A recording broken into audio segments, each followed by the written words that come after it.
Alors, dans le cadre du plan stratégique 2022-2024, un objectif stratégique qui est important s'appelle analyse et expertise. Alors, par le biais de cet objectif, on va surtout faire en sorte que le SPF veille à améliorer les conditions de travail en analysant le marché national et international du travail.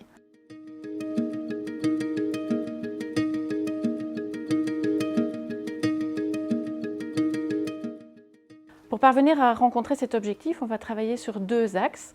Un premier axe qui va plutôt être un axe d'analyse des conditions de travail pour s'assurer en fait que les personnes travaillent dans un environnement sain et suffisamment sécurisé.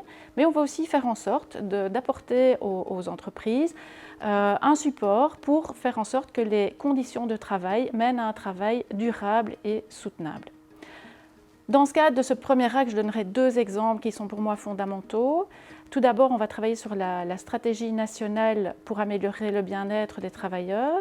C'est une stratégie qui s'inscrit dans la précédente stratégie que l'on connaissait déjà de 2014 à 2020, mais qui ici court de 2021 à 2027 et qui va reprendre bon nombre de thèmes et de sujets importants en matière de sécurité et de santé.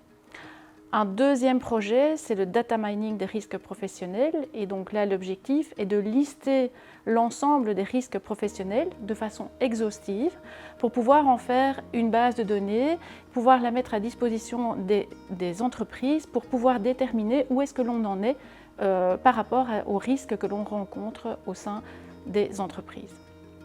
Et puis on va avoir un deuxième axe. À côté de cet axe sécurité-santé, on va plutôt avoir un axe qui va se baser sur l'analyse et des statistiques, là au niveau de l'emploi et du marché du travail. Alors ici, ce que l'on va surtout faire, c'est à la fois travailler sur des données, on va même plutôt assez souvent travailler sur les données, des données qui vont nous permettre de faire des tableaux d'indicateurs, d'une part, mais qui vont aussi nous permettre de mettre en évidence les aspects temps de travail, les aspects salaire, et donc pouvoir faire des comparatifs, voir l'évolution de ces notions. Et puis on va travailler sur notre monitoring socio-économique via le développement de notre data warehouse. En lien avec ce monitoring socio-économique, on va mettre également en place une cellule diversité, une cellule qui aura vraiment pour objectif d'analyser l'évolution de la diversité dans les différents secteurs et dans les différentes entreprises.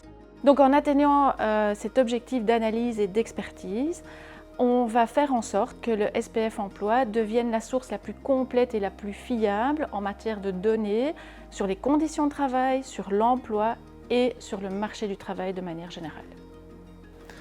Als FOD zijn we ook heel actief in verschillende internationale instellingen. In de eerste plaats in de Europese Unie. In 2024, tijdens de eerste helft van het jaar, zal België ook het voorzitterschap van de Europese Raad waarnemen. Dat betekent dat onze mensen allerlei werkgroepen en vergaderingen gaan voorzitten en ook dat we verschillende evenementen gaan organiseren.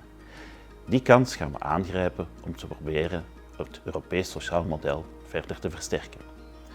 Maar de wereld is ook groter dan Europa. We zijn ook actief in de OESO en in de Internationale Arbeidsorganisatie, de ILO, die in Genève zetelt. Zowel als overheid als vanuit de sociale partners, de vakbonden en de werkgevers, nemen we daar als België een belangrijke rol op. Zo zijn we op dit moment plaatsvervangend lid van de Raad van Bestuur van de IAO en sturen we dus een beetje het sociaal en werkgelegenheidsbeleid in de wereld mee aan.